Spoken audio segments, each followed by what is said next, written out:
Assalamualaikum warahmatullahi wabarakatuh. Video kali ini saya akan membahas lagi resiko terberat gagal bayar di kredit pintar.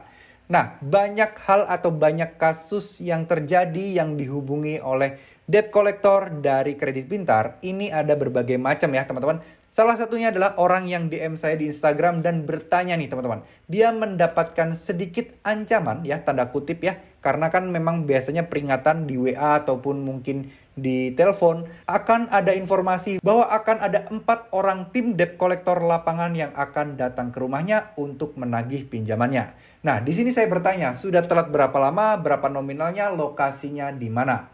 Nah, beliau menjawab lokasinya ada di Jakarta Utara, kemudian nominalnya sekarang saat ini total lebih dari 2 juta dan sudah telat selama 1 bulan. Kita akan bedah satu persatu. Otomatis kalau misalnya kena denda, otomatis sudah pasti kena denda ya, apalagi ini sudah 1 bulan. Untuk bagaimana cara menghitung dendanya saya sudah pernah bahas di channel ini ya. Kalian tinggal cari aja videonya karena di situ ada lengkap presentasinya. Kalian bisa cek sendiri. Nah, untuk masalah soal didatengin DC. Nah, ini ada 2 hal ya teman-teman. Jika lokasinya di Jakarta Utara, tentu saja pasti akan didatengin karena DC-nya sudah tersebar hampir di seluruh kota yang ada di Indonesia. Kredit Pintar ini salah satu aplikasi terbesar loh yang ada di Indonesia. Nah, kemudian yang jadi pertanyaan adalah kapan DC tersebut datang ke rumah? Apakah benar akan ada 4 DC Kredit Pintar yang akan datang ke rumah kalian? Ini seakan-akan kayak mau ngeroyok gitu ya, datang rame-rame dan datang bareng-bareng. Tapi percayalah teman-teman, ini biasanya hanyalah sekedar ancaman atau gertakan saja. Biar kalian makin panik, biar kalian makin takut, dan kalian bisa segera mengusahakan dana talangan untuk bisa membayar hutangnya. Jangan terpancing dan jangan sampai mencari dana talangan yang dimana itu kalian harus meminjam di aplikasi pinjaman online yang lain.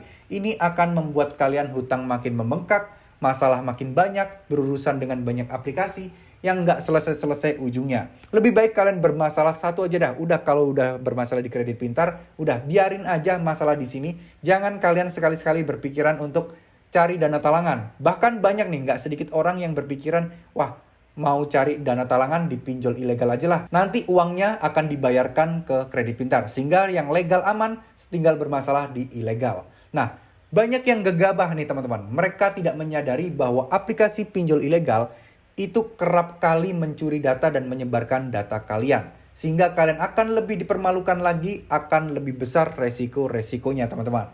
Nah, banyak orang-orang yang masih awam nih mengajukan pinjol ilegal tanpa mengamankan datanya terlebih dahulu. Ujung-ujungnya semua data mereka diambil alih, disebar, diancam, dan lain sebagainya. Mungkin buat sebagian orang yang sudah paham, mereka pasti lebih dulu mengamankan datanya dulu baru mengajukan pinjol ilegal. Tapi itu sedikit sekali. Banyak orang yang terjebak dan tertipu, tidak bisa dan tidak tahu bagaimana cara menghadapi pinjol ilegal.